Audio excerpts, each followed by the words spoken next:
The hair-raising adventures of Sam Spade, detective. Brought to you by the makers of Wild Root Cream Oil for the hair.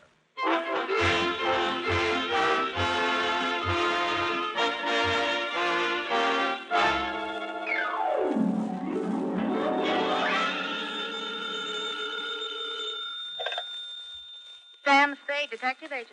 Hello, sweetheart. Sam, are you all right? Oh, I thought this time I'm for okay, sure. sweetheart. Be right down to dictate my report. Stinker. Getting me all upset. I told you I'm all right, baby. But I gotta admit, it's been another hair raiser for Sam Spade.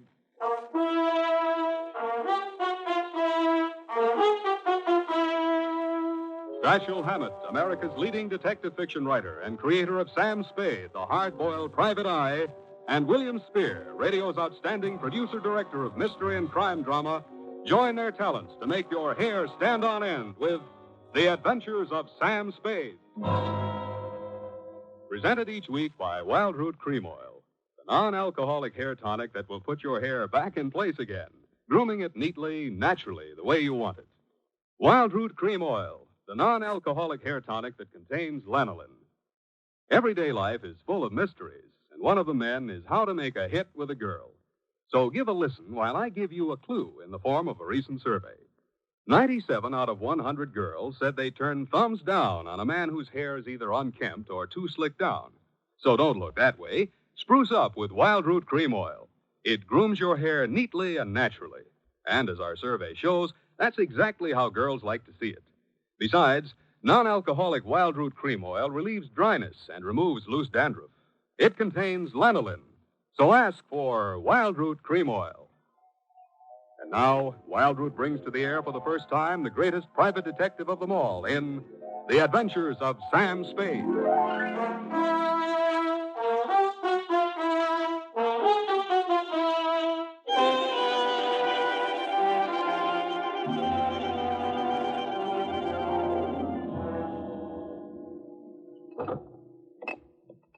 Whenever you're ready, Mr. Spade. Yeah, let's see. Date July 12, 1946, to Mrs. Gilmore. Subject, death of Bernard F. Gilmore. On June 15th, after lunch, I... Going too fast for you, Effie? You never go too fast for me, Sam. Stick to your book, sweetheart. Where was I? After a modest lunch on June 15th... Yeah, I was sitting in my office brooding. It had been a pretty slim month in the private eye business. The city of San Francisco had been hit by a vicious wave of honesty. But that morning, the Chronicle had a nice, juicy story on the killing of Bernard F. Gilmore. You remember him, the co-owner of the St. Kitts steamship lines. I read it carefully.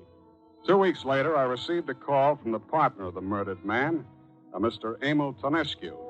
He lived in Atherton on Old Oak Road, a very modest lean-to, occupying only 10 acres. He was sitting by the swimming pool, wearing nothing but swim shorts and a highball, 40-ish, Latin type with a lot of white teeth. Tied above his left ankle was a gold bracelet about 2 inches wide. It was quite thick and had no clasp. It had been welded on, and in the center there was a small diamond. Mr. Spade, come here. Come here, sit down. Thanks. Drink? Thanks. Don't drown it. Nice pool you got here. This where you launch your ships? Mr. Spade, 2 weeks ago, my business partner was killed. 2 weeks, and the police have done nothing. I want you to find the man who shot Bernard Gilmore. Hit you pretty hard, huh? Well, I am not a sentimental man, but Gilmore and I, we started our business with one tramp steamer. Then we immigrated to this country. I cannot forget our years as partner, and now...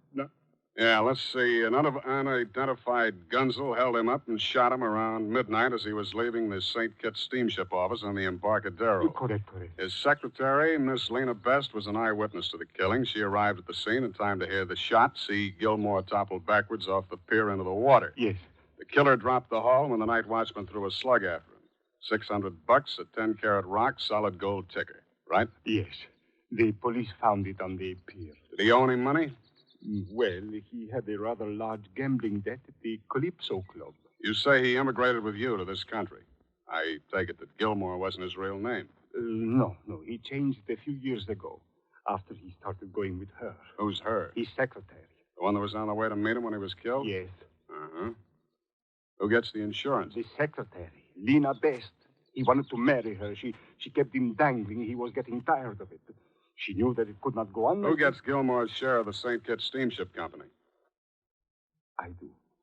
Uh-huh. Anything else? Oh, one thing more, Mr. Spade. It might help you. Gilmore always carried a good luck piece in his wallet, a rare coin. It was the only thing the killer did not leave behind. Yes? Well, it has some sentimental value for me now. I presented him with the coin when we formed our partnership. Look here, Mr. Spade. Here's a picture of it in this little book. Tonescu handed me a thin book printed on very glossy paper. The title was Coins of the Realms, Volume 11. It was open to the photo of a coin slightly larger than a silver dollar, but thicker. It was inscribed in Spanish and dated 1720. On its face was a picture of a sailing ship. Under the photo of the coin was written in ink, "For Emil, a picture of the tie that binds us. Affectionately, Bernard Gilmore." Well, what kind of money is it? The collectors call it a Guiana Sovereign. There is only one like it in this city. The one Bernard carried the night he was murdered. I see. That's a very attractive bracelet on your left leg. Oh, this. Yes, thank you. It was given me by Mr. Gilmore when I gave him this sovereign. Tell me, Mr. Tonescu, do you want to find the Gunzel who killed your partner, or do you want to find the Guiana Sovereign? Mr. Spade, if you find one, you will find the other.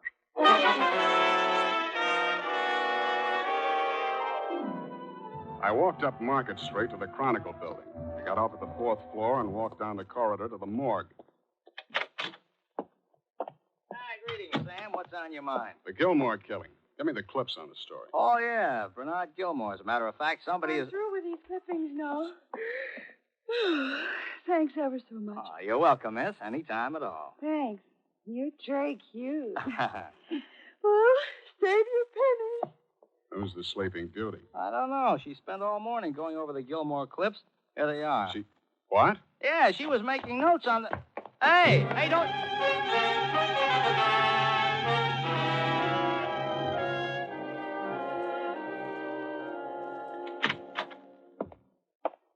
Well, Hotshot, where have you been? You look as if you'd lost something. You didn't run across a tall, thin, sleepy, slinky dame about 35 years old hiding in the ladies' room by any chance, did you, Effie? No.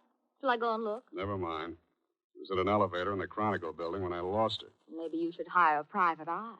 Shut up. Take an ad for insertion in all the evening papers. 2 entries under personals and for sale. Rare coin, Guiana Sovereign, Colonial Mint, dated 1720. How do you spell sovereign? Look it up. Bids from collectors welcomed. Only bona fide offers will be considered. How do you spell Guiana? Capital G, look it up. Put our address and phone number on it. No name. Phone it in right away. I want to make this evening's late editions. I sent Effie home and waited. The 5:30 final carried the ad. At 7, the phone still hadn't rung. I began to wonder if the service hadn't been shut off. At 7:30, come in. The door opened, and in walked a redhead who was anything but sleepy. Anything. Are you the party that advertised a rare coin for sale in this evening's bulletin? Come right in. Sit down. I want that coin, Mr. Spade. I have every right to it. Yeah? You're Gilmore's secretary, Lena Best, aren't you? Yes, and... Oh, well, I'm also Bernard Gilmore's widow. Well, you're a surprise in more ways than one, Mrs. Gilmore. Please, I'd rather you didn't call me Mrs. Gilmore.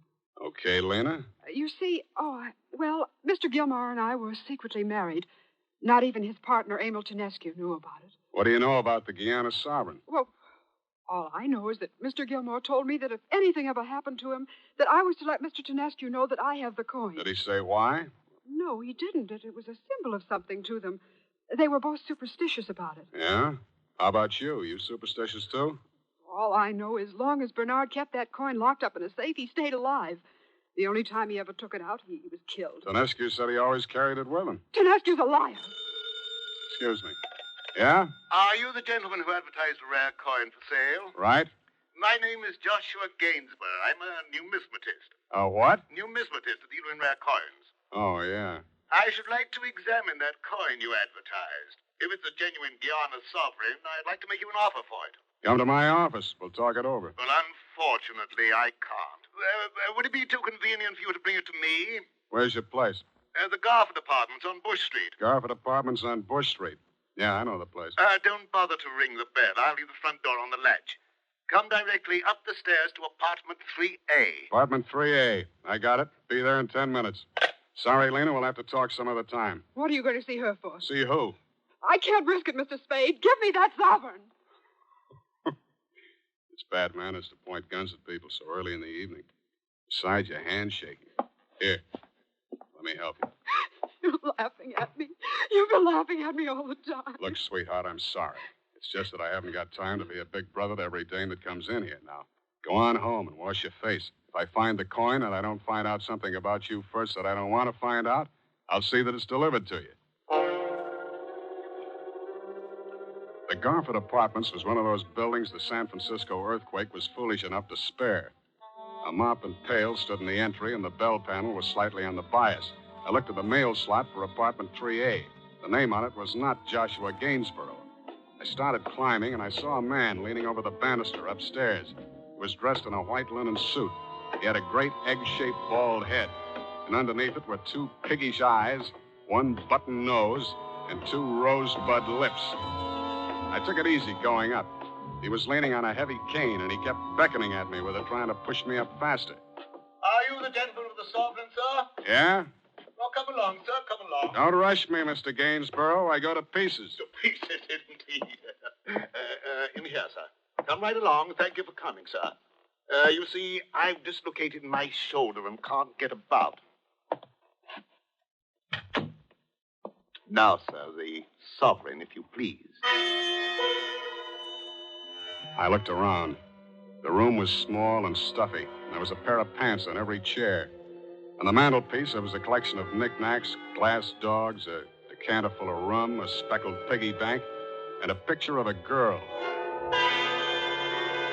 It was a picture of the Sleeping Beauty who had the Gilmore clips at the Chronicle. Well, sir, do you have the coin with you?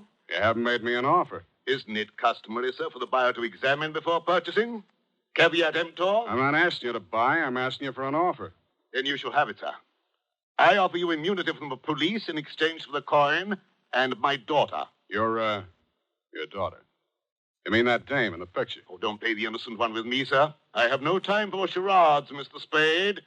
I know who you are. I didn't know it showed. Oh, come now. The coin and the whereabouts of my daughter. How did she get into the caper? You face a most serious charge, sir. She is mentally unbalanced. She disappeared from our apartment and my coin with her. Yes, Mr. Spade, my coin. I don't quite know how you managed to gain possession of the coin, but my natural filial concern for my daughter will no longer keep me from turning you over to the police. Shall we dance? You don't believe me, sir? No. No. No. Right out, no. I like you, sir. Sit down, sir, sit down. We'll talk this over. I'm still listening. Very well. You have the coin. I want the coin. And not your daughter. Oh, come now, Mr. Spade. You needn't trap it in. You know I never had a daughter. But you do have a wife. A wife, sir? She's very attractive in widow's weeds. You know. Oh, that's priceless. Priceless, sir. You know. I know. Well, how did you guess that? Quite a bandage for a shoulder sprain. So the bullet just winged you. You went into the river, huh? Precisely, sir. Fortunately, there was a storeroom under the pier which served nicely. Oh, this is wonderful, sir. Wonderful. Two impostors, both knowing and playing out that little comedy. A drink, sir. Would you hand me the decanter just behind you? Just there, sir. I turned around to get it, and I got it. I got just a glimpse of him in the mirror, and that heavy cane caught me full on the top of the head. I staggered and tried to get my arms over his, but I got it again right across the face, and then It was all the way down, and he gave it to me at will.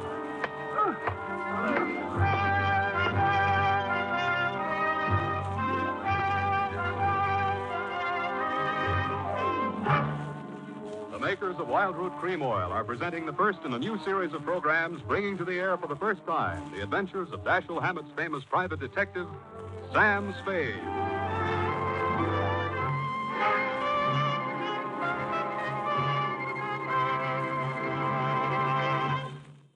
Every man has some detective ability, certainly enough to detect this fact, that people are naturally attracted to the man who is handsomely groomed.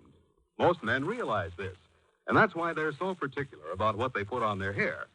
Recently, hundreds of men in metropolitan New York were asked, what 5 advantages do you consider most important in a hair tonic? And tonight, for the first time, we announce the results from this investigation.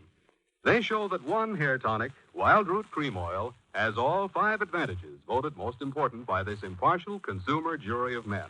1, Wild Root Cream Oil grooms your hair neatly and naturally, never leaves it sticky or greasy.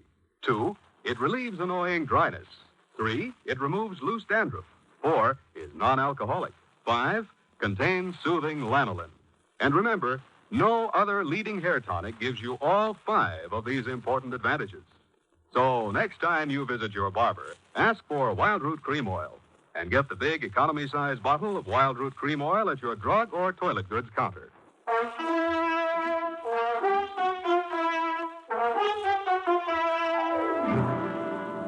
And now back to the Guiana Sovereign, tonight's adventure with Sam Spade.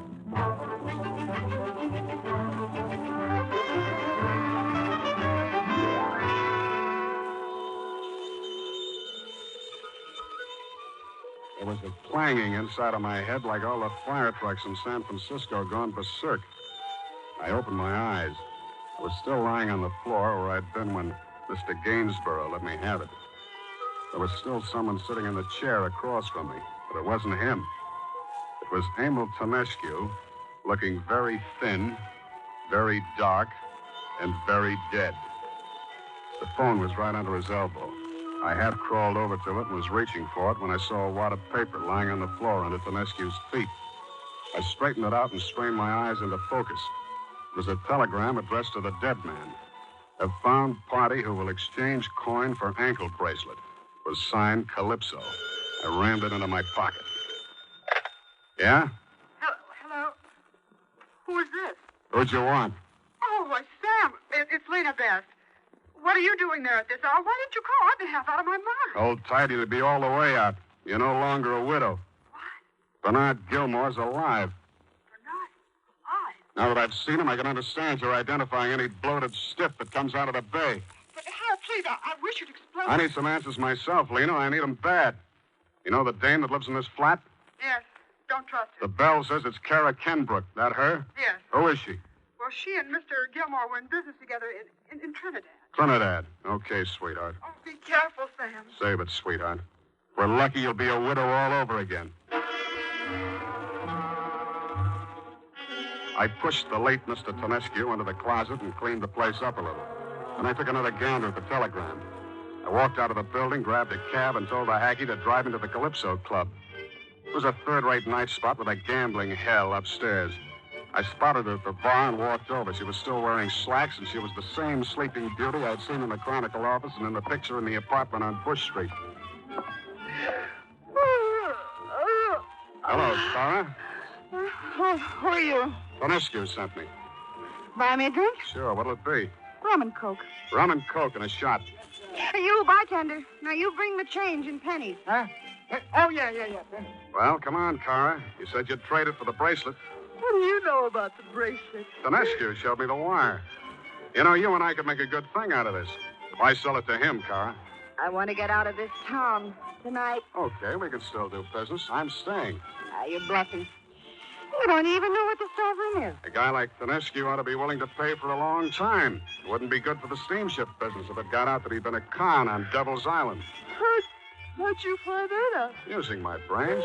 First time I saw him, I knew he was covering up a scar from a stretch on a chain gang. Cute gag, that ankle bracelet. Oh, you're pretty cute yourself. Smart, too. But I haven't got the sovereign with me. Where is it? In my apartment. I'm scared to go back there. Maybe Gilmore found it. Here's your change. Thanks. Look at me. Huh? The pennies. My hobby. Save them for my piggy bank. You'd be surprised how they mount up. Say, am I keeping you up, sweetheart? Oh, no. All right, drink your drink and let's get back to your apartment. I told you I'm scared to go there. All right. Tell me where you stashed it and I'll go Oh, no, you don't know. I'm smarter than you think I am. Well, make up your mind. Okay. I'll take a chance. Let's go. Okay. Now you got me doing it, too.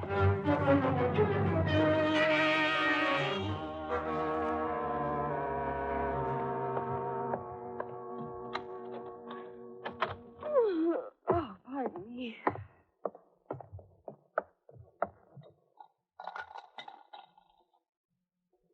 You got any more pennies for my piggy bank? You only play for the big dough, don't you, sweetheart? Yeah. Oh, give me. Ouch! I was giving it to you. Hey, there's a dime in there. Too late now. Save the pennies and the dollars will take care of themselves, I always say. Okay, let's get going. Come on. Where is it? I see now. I want to take my darling little portable radio, 3 pairs of slacks. Always wear slacks, don't you? Even when shooting at your most intimate friends. Wasn't that a riot? The paper said that it was a man that shot him. Yeah, I guess I couldn't tell from the back. I don't know how I could have missed Mr. Gilmore. He wasn't any further from me than that. Yes, Clara, darling. I wasn't much farther than this, was I? Sit down, Clara. You look sleepy. Interesting malady, isn't it, Mr. Spade? Poor Clara was unfortunate enough to contract sleeping sickness on one of her tropical excursions. Well, now, let's get down to business. This is a most fortuitous meeting, Mr. Spade. The last time I met you, I got a headache, Gilmore. I'm getting another. So come to the point. Let's get this over. An excellent suggestion, sir. Now, which one of you is going to tell me where the Sovereign is? Let's not waste any time, please. I've already killed one man because he would not or could not answer that question. Killed him with this very weapon. It must be obvious by now that I mean business. Well, Mr. Spade? Clara?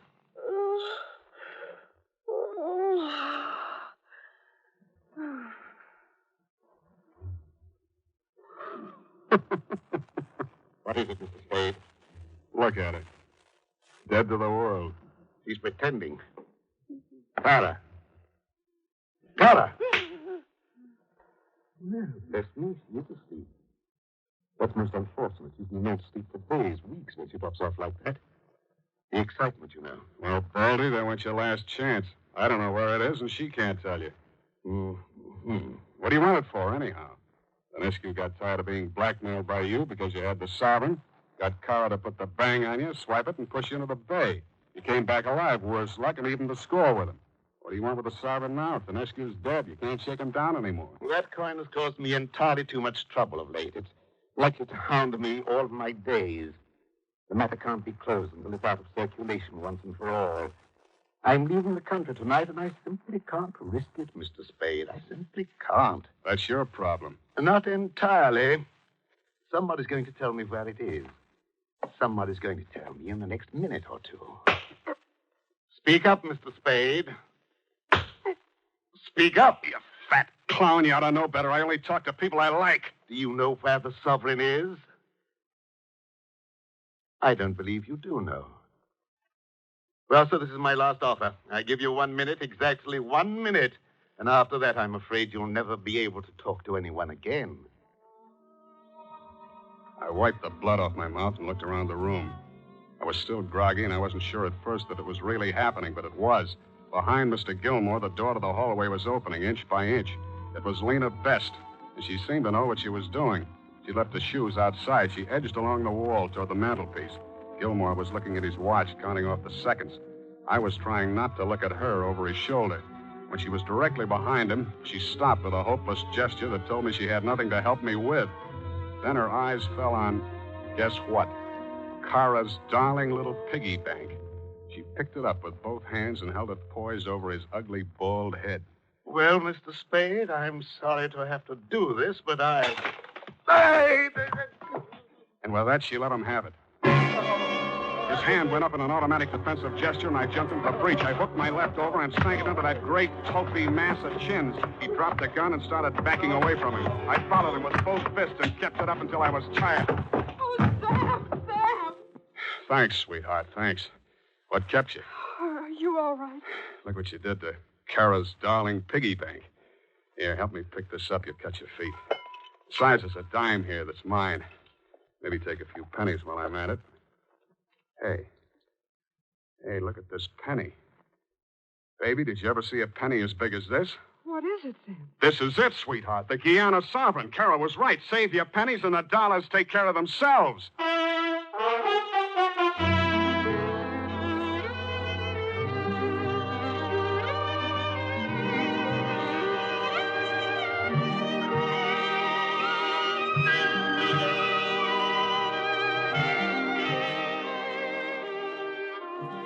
Well, that's about it, Mrs. Gilmore. The whole caper. When I got back to the office, I pried the top off of the Sovereign with a nail file kindly furnished by Miss Effie Perrine and found inside just about what I'd expected. It was a dog tag with some French words on it and a number. The kind you wear on your ankle when you're a prisoner on Devil's Island. Had another name on it, but it was Tonescu's, all right, and it was the blackmail weapon that had put Gilmore in the dough and had made him half owner of a big steamship company. As you've no doubt been informed, your late husband, Mr. Gilmore, is expected once again to become your late husband, this time in the gas chamber. Goody, goody. Kara Kenbrook will by now be yawning away into the hospital ward at the Tehachapi prison.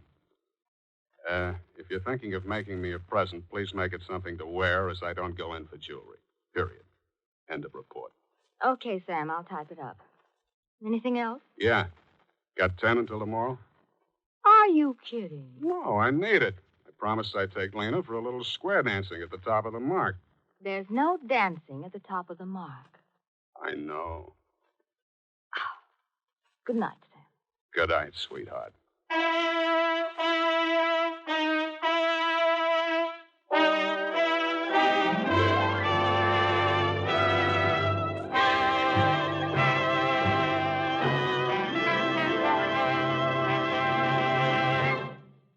Wild Root Cream Oil presents The Adventures of Sam Spade, Dashiell Hammett's famous private detective, produced and directed by William Spear. Summer sports are a lot of fun, but after a weekend of swimming, boating, or maybe tennis, how does your hair look? Chances are it's baked out by the sun and washed out by water, in no condition to make the right impression when you go back to the job Monday morning. Unless, of course, you spruced up beforehand with Wild Root Cream Oil. In that case, your hair is protected before you go out. And with just a touch of Wild Root Cream Oil afterwards, you're looking your handsome best, ready to make a smooth, successful impression wherever you go. You see, Wild Root Cream Oil is non-alcoholic and contains lanolin, the soothing oil that's like the natural oil of your skin. And it not only grooms your hair and removes loose dandruff, but actually relieves annoying dryness. 4 out of 5 in a nationwide test preferred it to all other hair tonics they'd tried. So take Wild Root's famous FN test. Check your scalp. Signs of dryness or loose dandruff tell you need Wild Root Cream Oil right away.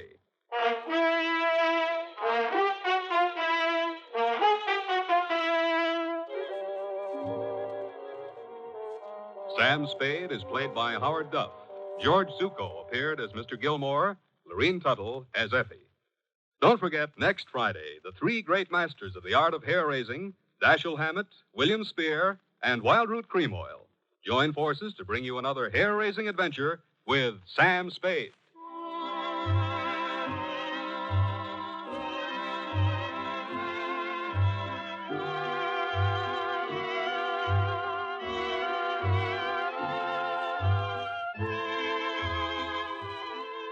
Smart girls use Wild Root Cream Oil, too, for quick, good grooming and to relieve dryness between permanents.